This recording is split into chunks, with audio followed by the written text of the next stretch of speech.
You're going to get through this. You're going to be okay. And I'm here if you need me.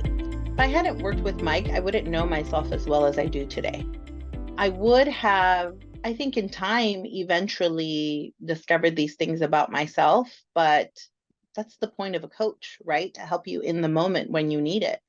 And that's exactly what Mike did. Mike saw that opportunity when I reached out to him and knew that he could support me in a way of um, I was in a huge transition. I needed to end a chapter in my career and start a new chapter, but that impacted me not just professionally, but emotionally. And Mike acknowledged that, Mike saw that, and he supported both parts of that.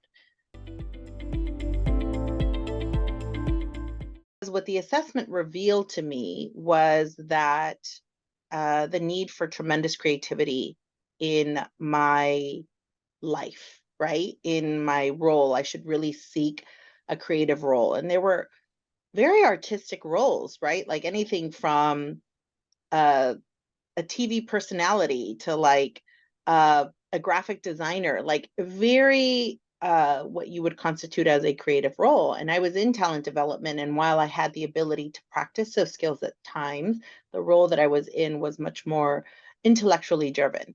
Did I want to shift my career into something where I was being more creative?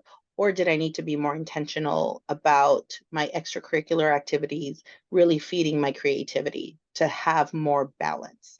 So Mike really made me look at it in that way because sometimes we want our work to be our end all be all and to satisfy all parts of us. And it was like, not necessarily. You just need to be aware and ensure that you're feeding the parts of you that you need to feed. And I wasn't feeding my creativity.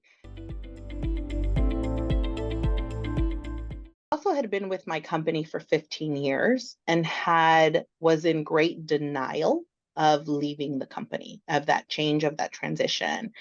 And Mike really coached me around that.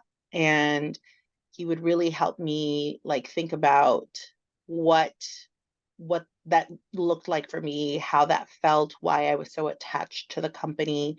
And he would I remember clearly he would tell me things like, Gwen, if you listen to the way that you talk, you have already made a decision of what you need to do.